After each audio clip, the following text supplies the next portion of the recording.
Welcome back to America's Forum. I'm J.D. Hayworth. And I'm Morgan Thompson. Beatrice Edwards is the executive director of GAP, the Government Accountability Project. The organization, which represents Edward Snowden, argues that we now live in a corporate security state, where the government is more interested in protecting the companies that serve it than the citizens who support it.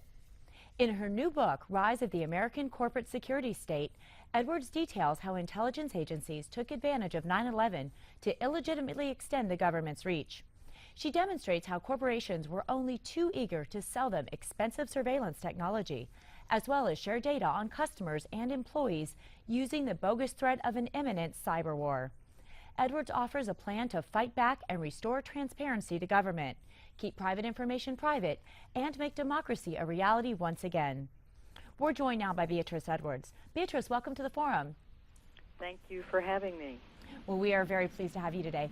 So tell me, just how did intelligence agencies use 9/11 to extend their reach? Well, I think the intelligence agencies in the United States were caught flat-footed when the September 11th happened in 2001, and they cast about frantically for some way to explain how they failed the United States and allowed the attack to happen, and to put in place very quickly something that would at least appear to prevent a future attack.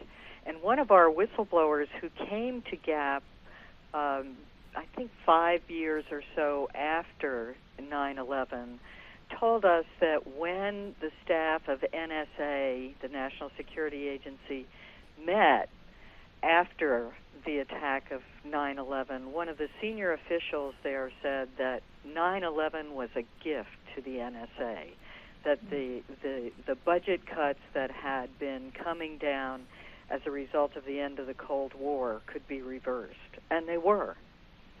Well, Beatrice, there's always that bureaucratic turf game that goes on, but as we talk about different corporations serving as vendors for different services, that's been part and parcel of American defense spending and spending on the space program, and really just about any type of project under the auspices or the aegis of the federal government.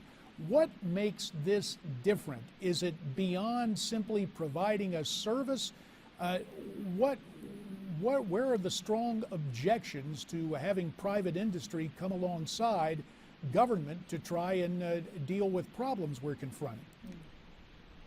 After the Reagan administration, really going back into the 1980s, the policy of privatization and deregulation went hand in hand, so that our government essentially gave over to private industry many of the functions that an objective, non-profit, disinterested government should actually carry out, such as education, water services, utilities, safety, transportation. All of those things went over to the private sector, and it's really a process that has become more and more pronounced, so that 30 years in, we see that functions of government are now in private hands for the purpose of making a profit. There's a lot of talk, for example, let me just go. Let's pursue that. For example, Beatrice, in the wake of the huge San Francisco earthquake, you'll recall that Governor Pete Wilson turned to the private sector, actually said, here are incentive payments to help us solve the problems to get infrastructure rebuilt, and it worked out very well. Is it inherently evil to turn to the private sector to look for efficiencies?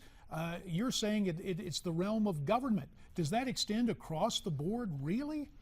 No, I don't think it does. I think there really are some functions that the private sector does best and does better, and it may be that some functions designed to mitigate the effects of a disaster could be included in that category. What we see now, however, is the country's defense handed over to the private sector, so that when Edward Snowden disclosed the budget for the intelligence agencies of the United States, which had grown after 9/11 from $10 billion a year to over $50 billion annually, we could also see that 70% of that funding is now paid out to private sector vendors, so that the vast majority of our intelligence functions are in the hands of profit-making corporations rather than in the hands of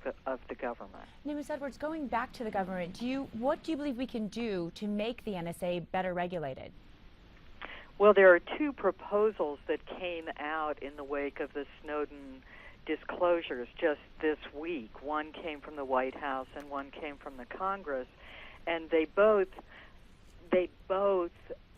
stipulate that the collection of data would be handled by the corporations that are responsible for using it in the first place, so that this exchange, the convergence between the private and public sector, would be broken.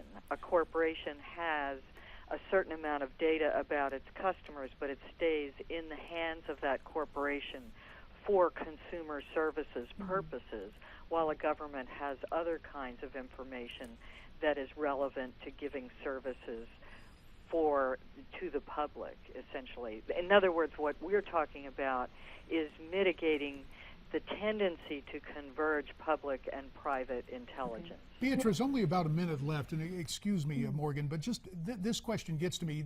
The unspoken implication seems to be that the more transparency, the better. Does this also, in your view, go over to our national security? For example, we see the Chinese observing our maneuvers. We have even the Russians involved in the space program now.